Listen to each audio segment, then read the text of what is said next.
One time in the fall of 1995, I think it might have been November, I was supposed to meet a woman named Ellen Carroll, who was acting as my agent in the Midwest for appearances, especially in school, as school appearances, which I came to regard as a sacred service that she was performing, because it brought many, many children and many, many authors together.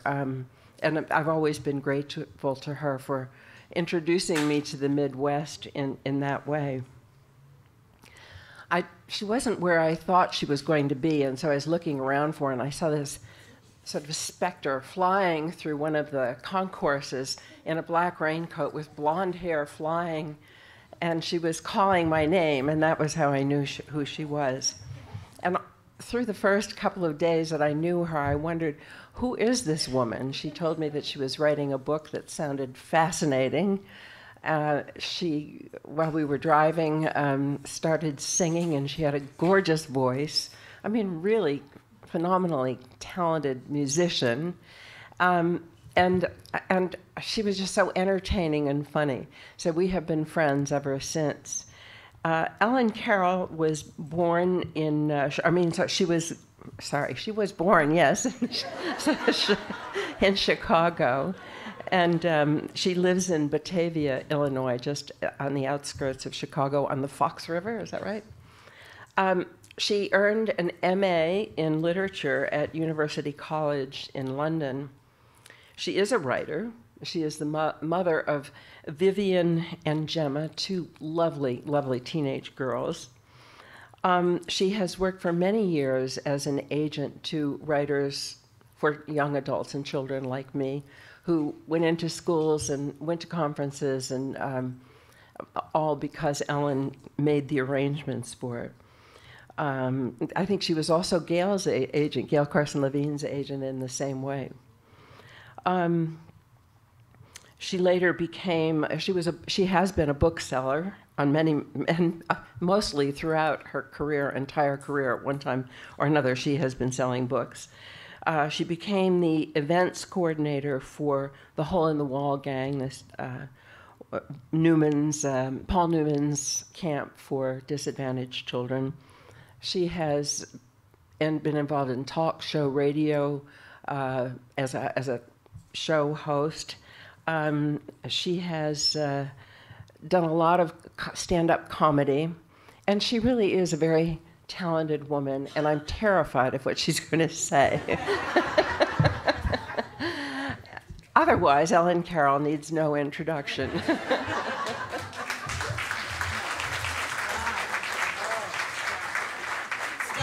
Stop, because pretty soon you guys might be sitting there in stunned silence, so seriously, stop. Last week, I saw an article on Facebook, and it was kind of how to use your body language to draw people into you. And first of all, I should mention that George Clooney was the picture for the article. I'm like, oh yeah, like he needs like some tricks. And it was to raise your eyebrows when you talk. So I'm going to try to do this a lot, and hopefully you guys will like me. But I mean, come on, George Clooney. I feel like that guy could come at me with a knife, and I would still be inclined to like him. Like, it was just a flesh wound, George. Okay. So remind me once in a while to raise my eyebrows so you continue to like me. When Suzanne first asked me to do this conference, I immediately was like, oh my God, are you kidding me? Yes, I'd love to. And then, in Suzanne Fisher-Staples' way, she said, Ellen, the title is Finding the Better Angels of Our Nature. And it's how to talk to our enemies in these turbulent times. And I said, yeah, no, I'm not interested in that. It was over. And I'm Irish on my dad's side. And I don't know if you guys have heard that quote, that Irish Alzheimer's, it's you forget everything but your grudges. And that, here's my talk. That is me. I mean, I'm sorry, this is who I am. And when Suzanne asked me to do this, I immediately, and I'm not kidding you, sat down, and I was able to make a list of all the people that I have hated in my life. Immediately. I didn't even know what was in there, you guys. I mean, seriously, I thought, oh my God, so on my wedding day, on Christmases, on, oh, I moved to London, oh, I moved to London again. All those times, the day my 2 daughters were born, this list was inside of me. I didn't even realize it, but I wrote that down, and I have to tell you, I've got it with me. This is the original list. It says, my list, and it's dated November 15th, 2016. Isn't that about right? This is the original list. Now, I'm acting like it's the Magna Carta or, you know, this is the original, the Declaration of Independence. But I took it, but who else? I'm raising my eyebrows now. Are you liking me? Because I have made a list of the people I hate and bedazzled it. So, there's a lot of names on here. And I decided to start from when I was young, when I sat down, and I named all the mean boys in the neighborhood. And I went on to like some, then I'm in school and I'm thinking about those people. And there's one. Now, I would not normally say people's names out loud because that's not fair. But I'm going to say one name out loud, and it's Smidge Roders. She's on the list. Now, this was a girl from grade school. I was in 3rd grade. She was in 6th grade. And the thing with Smith, her sister Mary Beth was in my class. And when we had a friend come visit us a few weeks ago, and he asked me about this, and I told him, well, I'm making a list. I made a list, Jeff, of people I hate. And he was like, what? And I said, yeah. And I said, here's my list. And I told him about Smidge Roders, and he was like, oh my God, that's a great name. I'm like, I know, wouldn't Charles Dickens have loved it? He's like, oh, Ellen, oh, Smidge Roders, that is good. Yes, Smidge Roders. So I have to say her name. Her dad owned the garbage company in town. I mean, it just keeps getting better. Her name, Smidge, was emblazoned on the front of the garbage truck. It was called Roders Rubbish Removal, and Smidge's name was across the front. So Jeff, our friend, said, what did she look like? And I said, oh, I'm glad you asked. She looked like an Amazonian blonde Marilyn Monroe in 6th grade. And he's like, come on. And I'm like, no, how do you spell her last name? And we're going through all this. I start telling him my story. He pulls her up on Facebook. And I was hoping, I'm like, oh my God. He goes, I think I found her. And I'm hoping she has like, she's all shriveled up, little old crone. She still looks like an Amazonian Marilyn Monroe. But here's the story. Now you're going to go, okay, she's not so bad. I'm in 3rd grade. I'm in a Catholic school, very small. Now I have to say, when I was in 1st through 4th grade, I was the smartest girl in the class. Everybody liked me. I was smart. I was friendly. By 5th grade, it all kind of evened out, and then it was an even playing field. But up to that point, when the nun would leave the room, I was the kid she would ask to come sit in front and watch everybody. So I'd be like, Mark and Michael, can you guys stop talking? Or Antoinette, if you need help, just come up here. Bradley, you have to go to the bathroom. Can you wait 10 minutes? It's going to be lunch soon. That was me. And then Sister would come back in and go, thank you, Ellen. And I'd be like, you're welcome, Sister. So that was me. I was nice to everybody. I wanted to be everyone's friend. And the way that our playground was, this was in the late 60s. We had no playground equipment. It was a small Catholic school. You know they used to go, just play on the blacktop. That was us. But every grade had its own area. So it's 1st grade. You don't mix. 2nd graders, 3rd graders, 4th. I'm with the 3rd graders. Guess who comes walking over? The Amazonian Marilyn Monroe. And she's like, hey, you. No one, first of all, what are you doing here, 6th grader in the 3rd grade division, right? She starts yelling at me that I was mean to Mary Beth, that I had caused this horrible thing. It was all my fault. She's screaming at me. I can still feel it. I knew exactly where we were standing. I still remember what her coat looked like, because I'm also a little obsessed with clothes. So if the theme next year here is clothes, I'm your girl. I can still see her coat. She yelled at me, and the thing that made me really upset was I didn't even do it. I wasn't in that kerfuffle. That was not me. So, come on. She's on the list. Now, again, she was just defending her sister, right? I mean, she didn't know. She was, whatever. But I have hated her my entire life, okay? There are other people, bosses. Now, one more name I have to mention. Again, I don't think he's the worst person, and this was kind of my own fault. He was a boss who fired me. And I deserved it because who would go to a job interview where the boss's name, now, I'm going to say this slowly so you can really take it in, Chubby Roach.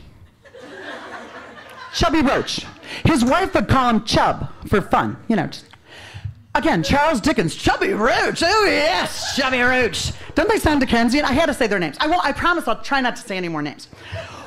One of my favorite guys on the list, and this is on here, I'm not kidding you. You can come see it later, but don't touch it. Just look, okay? I'm gonna hold it.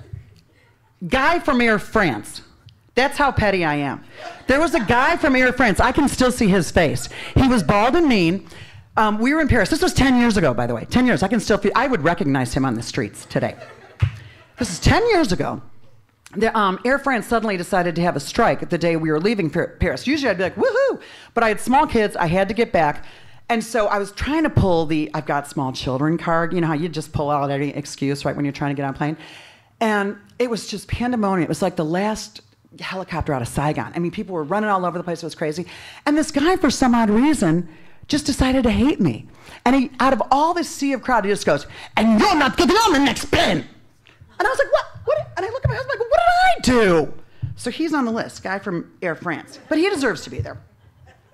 So I've got this list. And again, I know it's not normal.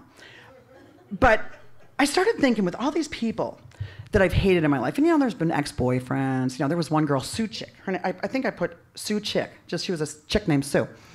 She stole my boyfriend, Tom, at the time. And Tom went for it. And then Tom had another change of heart, took me back, you know, asked for me to come back. I came back, which made me hate myself, which made me hate Sue again, right? So, but I've got this list, and I started thinking, okay, how early really could I go back? And I thought, did I hate anybody when I was a baby? And you know what? Really quickly, I did. I was 2 years old, and I was one of those binky and blanky girls, you know, constantly with the blankie and the binky. My mom took me to the dentist, and the dentist whipped my binky out of my mouth, threw it in the garbage can. And it was one of those things, I could see it in slow motion. You guys like, no! And in a way, it's smart. Like, make the dentist the enemy, not my mom, because if my mom did it, I would hate her, and I've got enough issues with her. So, you know, she's got her own things. She didn't need to add on. So I hated that dentist. And then, now this one, you guys have to agree with me. This one's weird. Children's photographer. Again, 2 years old. Wake up from my nap. My mom combs my really thin, sparse little hair, tries to curl it a little bit. And it was one of those, you know, the photographers that had kind of that, it was all in black and whitish cream and the little pretty background, and I had my little yellow floral dress on. And this photographer comes, a children's photographer. And at the end of the session, he goes, oh, you're just the prettiest little girl I've ever seen. I'm going to take you home with me. He picks me up, you guys. I am not kidding. And I can still remember that feeling of being on someone's shoulder. He carries me outside, walks down the sidewalk, walks to the driveway, puts me in his car. I see my mom going, and I'm like, you know, screaming. And I kind of hated my mom for that for a while. But this guy was a children's photographer, so I thought, I actually do. I have people on my list from when I was a baby. That's kind of scary.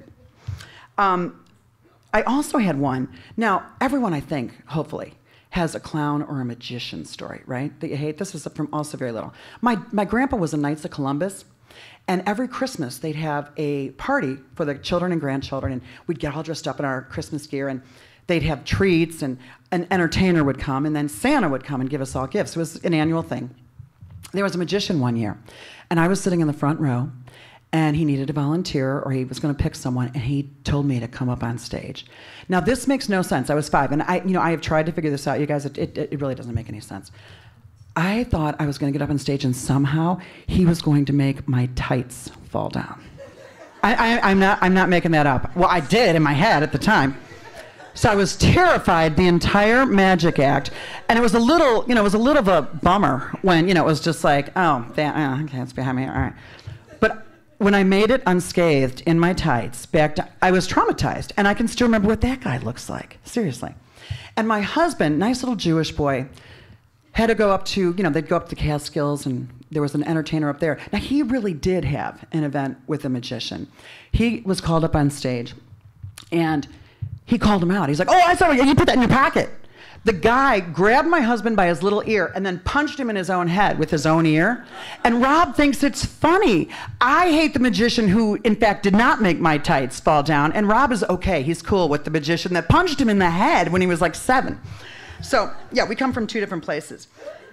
And, you know, I find that, like, my mom was one of those mothers who would always defend my friends in any little argument. And, like, if I go, Mom, you know, Lisa wouldn't sit with me, and she sat with Mary Pat instead, and she promised it. And my mom would be like, oh, now, come on, Lisa's your friend. Oh, now come on, now be nice. And I'm like, Mom, why aren't you ever on my side? And she's like, go dust those statues on your dresser and set the table. You'll get over it. Stop. But I decided when I had kids, I go, I'm not going to be that mom. I am going to defend my children tooth and nail. Right or wrong, those are my kids. Darn it. And when my kids complain about someone, I'm like, wait, what? And I'm like, let me put this chicken and this can of tomatoes and chop up this onion and put it in the crock pot, and then I will go kick that girl's ass. And my kids appreciate that. I'm like, you know what? Emma was never like that. I am the one who is going to defend you guys. So yeah. So over the years, I know I've had this problem. And I thought, I have tried to read quotes. I've tried to study different religions. Not really hard, but, a little bit. And I thought, I know there's some psychology here. And so I had a little idea. Now, I'm assuming that this is what psychiatrists do. I might be wrong. I'm just going to say, let's just go with transference. I don't know. I think you guys know who this is, right? Here's Smidge, okay? So Smidge and I are going to have a little talk. Ellen, yes? I'm really sorry. I didn't realize I'd hurt you. I was just defending my sister. I thought it was you, and, she's my little sister. I just got carried away, and I feel bad that I embarrassed you in front of all those kids, and I didn't mean it. I'm sorry. I'm sure you're a really nice girl, and I'm just sorry if I caused you any pain. Oh, Smidge. Yeah, no. I can't. I tried. You saw me. I tried. And so I found a few quotes.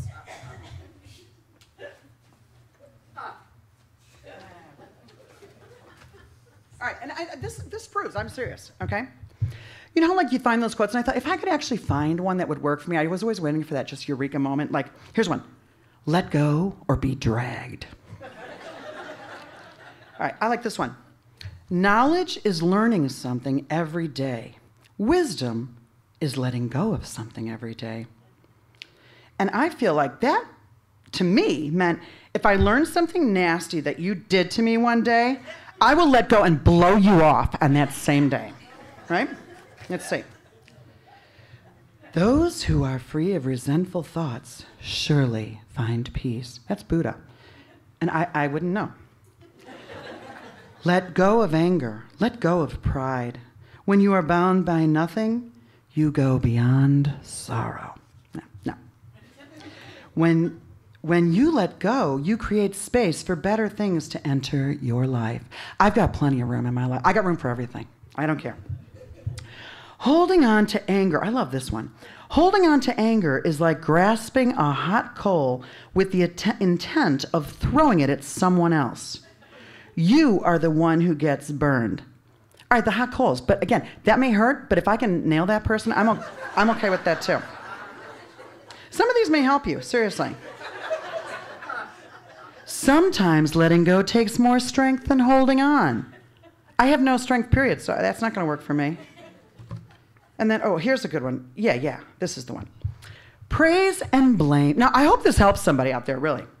Praise and blame, gain and loss, pleasure and sorrow come and go like the wind. To be happy, rest like a giant oak tree in the midst of them all. Now, when I read that and wrote that in my little notebook, I was actually looking out in my backyard at my 250 to 300-year-old oak tree. So you would think I had a visual right there, right? I'm like, oh, this is going to be it. And I'm like, Didn't work. So last Monday, I was at the theater where my children study, and a dad of one of the kids that I've known since my youngest was in kindergarten was there with his son, and he goes, and I got to imitate his voice because I don't know, I'm sure you can hear my Chicago accent, but he had one of these Chicago accents, like what? And he goes, wait, what are you doing? And I said, I told him about the conference, and he goes, and you made a list of people you hate? And I'm like, yeah. And he goes, that's supposed to be funny? I'm like, well, no. I go, I'm just being honest. That's where I started. And he was like, what's the matter with you? And he goes, do you believe in heaven? And I go, oh, come on, Greg. And I go, let's just put it this way. I would be more than thrilled if it actually existed and I could go there. But I'm not it'd be nice, right? It'd be nice, but I'm like, no. He's like, what? And then he goes, do you believe in Jesus? And I go, come on, 12 years of Catholic school. And I go, again, if Jesus could help me out, that'd be nice. But I don't even want to have this conversation with this guy, right? But this is what he says to me. He goes, he's mulling this all over, and he just can't believe it, right? He's like, oh my God, Ellen. And then he goes, they have one quote. He goes, what's it from? I'm going to look it up. So here it is. I think it's from Proverbs. And he goes, you got to give it over to God. You got to. And I'm like, And he goes, this is it. So I'm open. I'm listening, right? He goes, if your enemy is hungry, I have to do it as Greg. If your enemy is hungry, give him food to eat. And if he is thirsty, give him water to drink. For you will heap burning coals on his head, and the Lord will reward you. Heap coals of fire on his skull. And I'm like, wait, so Jesus is like a hitman? Like if I turn over all my hatred, Jesus will go, don't worry, that guy from there, France Ellen, boom, I got him. He's dead. That bald, ugly head of his, bam, dead coals. Yeah, right? None of this is working for me. So, again, right after Suzanne had asked me to do this, a woman that I know who used to come to a lot of shows of mine in Chicago, I ran into her. We went to one of those ladies, it was a fundraiser where we all paint and drink and, but it's basically, excuse on a Wednesday night to drink and eat and make a mess. Grace shows up and she goes, oh, Ellen, I missed your last show. I really wanted to come. And she goes, you doing anything else? And I said, well, funny you should mention that. My friend Suzanne just called me. I'm going out to Pennsylvania this summer. And I started telling her about my list. And she goes, wow. And she goes, you know what? You're going to love this. And I'm like, oh, give it to me. She said, our family's best friends, the dad, was in hospice, and he was dying. And this guy was the nicest, kindest, most generous, sensitive, altruistic man I have ever known, and I've known him my entire life. And I was like, oh. She said, the day before he died, I went over and sat with him, and he grabbed my hand. Now, are you guys feeling what I'm feeling? Because I was like, oh, here it comes. Finally, deliverance. And he said, Grace, I got to tell you. And he listed all the people that he hated, and he had never forgiven his whole life. And I went, yes, yes. Love that. So here's the thing. We all, politically, come on, can we talk? But in this time, I'm a liberal Democrat. I'm just going to come out and say it. I was born and raised. That's the way I was raised. That's what I am. I ain't changing. I know how it goes. I understand the Republicans who are adamant because I ain't changing. I don't expect them to change. Whatever. But we have friends, a lot of friends. I have a lot of Republican friends. My friend Brian, he is the youngest son of our family's oldest friends. And we were down in Houston because much like Grace, the dad, Dick, he died, and I was the only one in my family who could go down to Houston and go down for the funeral. So it was lovely. We're all together.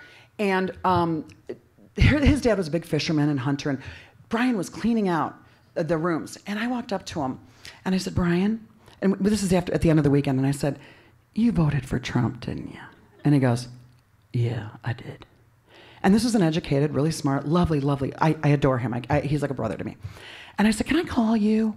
Can I call you and talk to you? Because I said, I realize I haven't had an actual full-out conversation where I'm asking questions and I really want to hear the answers from anyone who's voted for Trump. And I said, can we talk? And he goes, oh, absolutely. So Brian and I talked this week. And it was really enlightening in a way. But again, I don't think either one of us was going to change. But I thought, we got to start somewhere, right? We got to talk. And I don't know if you guys saw this on the internet. Maybe I saw it last week, I think. This woman, and I want to get it right, she smashed her hand in a drawer, and she said, son of a bitch. And her 6-year-old boy shouted from the other room, what? Is it Donald Trump? What did he do? So, I think that's where we are. But I know. Gets me every time. I adore it. And so many of those things I'm like, oh, that one I love. But anyway, so this guy, Dick Fleener, the guy that I went down for the funeral, the dad, right? Let me explain. I got another visual. I know it's hard to see, but it's real. Here's Dick Fleener. Here's my dad. This was in their late 20s. They had bought their first homes.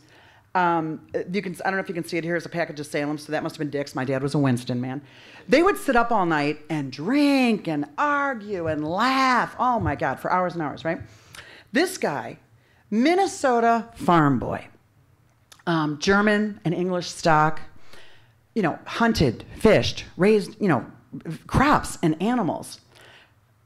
Conservative, Christian, really staunch Republican, right? My dad, Carter, Irish kid, north side of Chicago, city kid, baseball player, runner, artist. My dad studied at the Art Institute. He became a history teacher, and then a history professor, and then dean of a college. A guy can draw, paint, really talented, total liberal. He used to take us out of school to go to protests during the Vietnam War. These two were best friends. This guy could not be more conservative. Insurance salesman, by the way. I mean, they just were total opposites, right? When I was 4 years old, just 4 years later, they moved to Waukesha, Wisconsin. We were still in the Chicago area. Every other month, either they would come down to Chicago or we would go up to Wisconsin. Tom and I were the same age. My sister and their older daughter were the exact same age. When I was a freshman in high school, they moved to Miami. Never stopped us, right? We were still always together.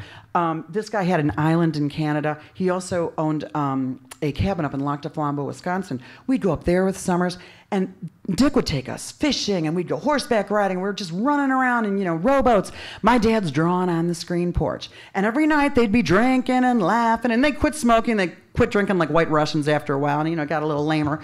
But they always stayed together. Then they moved to Houston. Still, we always got together. Again, these guys could not be more different. They couldn't. And I thought, I think there's a lesson, even for me, maybe in there, right? I don't know. But here's something. Again, I have one more visual. How about this?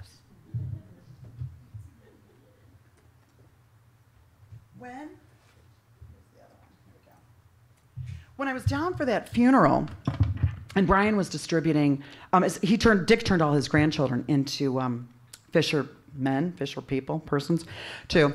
So he needed to clean out all that stuff. And he said, I know this is painful for my mom, but all the grandchildren are here. I really have to disperse it.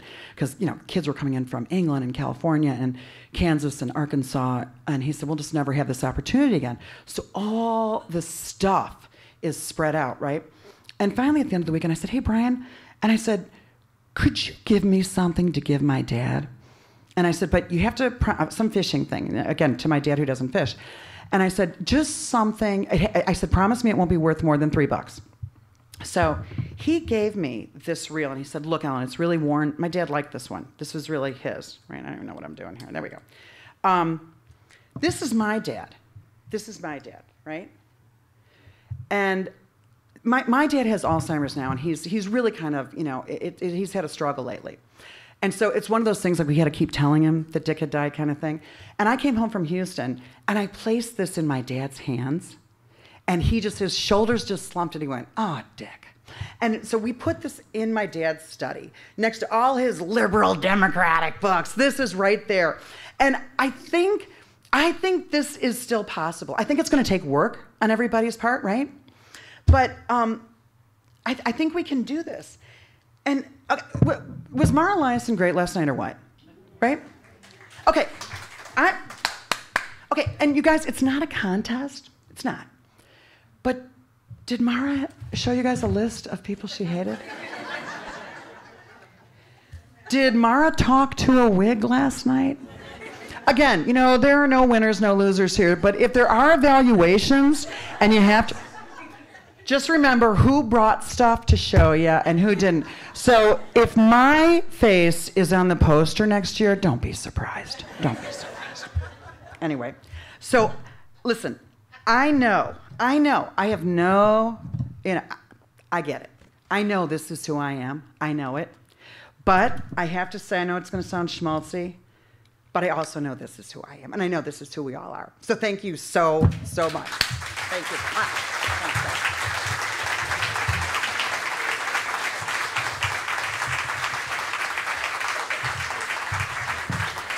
Oh, thank you. Stop.